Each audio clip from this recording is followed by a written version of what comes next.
Monsieur le maire, bonjour. Bonjour. Pourquoi êtes-vous de nouveau candidat aux législatives?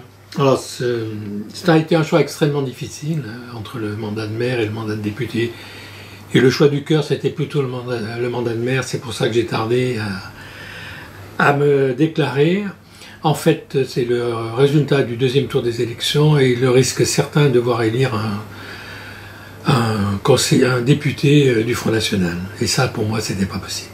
Mais est-ce que la fragmentation des voix de droite ne favorise pas justement la possibilité d'une victoire du Front National? Écoutez, à droite, il y a un seul candidat qui est investi par les Républicains et par l'UDI, c'est moi, accompagné de Sandra Torres. Tous les autres candidats sont des candidats dissidents qui ne peuvent pas gagner, mais qui peut-être pourraient faire perdre. Mais comment expliquez-vous cette obstination à vous faire barrage? C'est sans commentaire, que voulez-vous que je vous dise? On a quelqu'un qui nous a déjà fait perdre la mairie de la Seine aux dernières élections municipales, qui recommence parce que ses ambitions le poussent à le faire. C'est quelqu'un qui n'habite pas la circonscription, qui ne travaille pas dans la circonscription, qui ne connaît pas la circonscription. J'ai rien de plus à dire. Vous défendrez un programme élaboré par les Républicains. Il a été amendé dans les derniers jours à l'occasion d'un conseil à Paris. Quelles en sont les grandes lignes nouvelles? Alors, on ne peut pas proprement parler de nouveautés. Par rapport à François Fillon, ce qui est différent, c'est qu'il n'y a plus de hausse de la TVA, qui a été mal vécue par les Français, et puis il n'y a pas cette volonté de réformer de façon brutale la sécurité sociale et le système de remboursement. Dès le départ, on avait alerté François Fillon pour lui dire que cette mesure était extrêmement brutale et qu'elle ne pouvait pas être appliquée. Pour le reste, c'est l'essentiel des valeurs que défend la droite républicaine depuis des années, la valeur travail et la juste reconnaissance du travail. C'est la famille, lieu de solidarité, et c'est revenir sur toutes les mesures qui ont pénalisé les familles, le quotient familial, la demi-part des veuves. C'est les problèmes de sécurité qui nous tiennent à cœur, parce qu'on ne peut pas continuer de vivre avec la menace permanente sans réagir.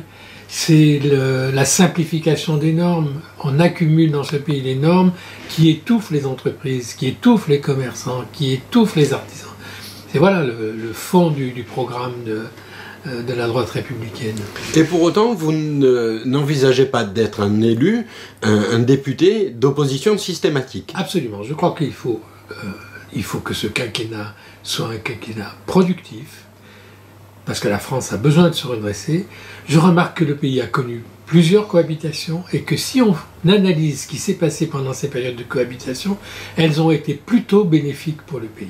Elles ont été plutôt productives et ça s'est plutôt mieux passé dans ces périodes-là. Donc, je ne serai pas du tout gêné et j'apporterai si elles correspondent aux valeurs que je défends, mon soutien au président de la République. Je ne serai pas dans une opposition frontale. Mais je resterai ferme sur les valeurs qui sont les nôtres. Une dernière question, si vous le permettez. Dans votre longue carrière, vous avez été conseiller général, maire, député. Quel est le mandat qui est le plus cher?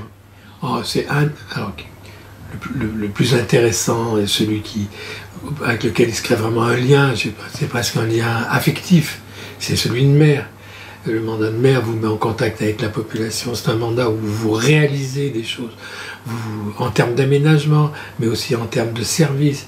Et vraiment, quand vous êtes maire un certain temps, que vous voyez votre ville évoluer et que vous entendez les gens vous dire que c'est bien, qu'ils sont satisfaits, que vous mesurez d'ailleurs la réussite par l'envie qu'ont les gens de venir s'installer dans votre commune, c'est vraiment un mandat qui apporte beaucoup de satisfaction.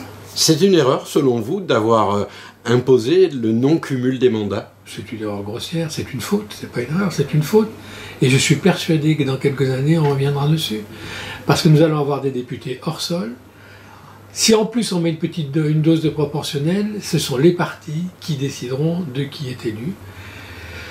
Nous n'aurons plus que des fonctionnaires, ou des professions libérales, parce que les salariés ne pourront pas rentrer à l'Assemblée nationale et à continuer d'avoir un employeur qui accepte cet état de fait.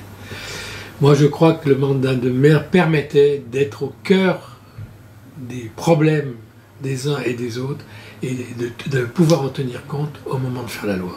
Eh bien, écoutez, je vous remercie. Il me reste à vous souhaiter bonne campagne. Merci.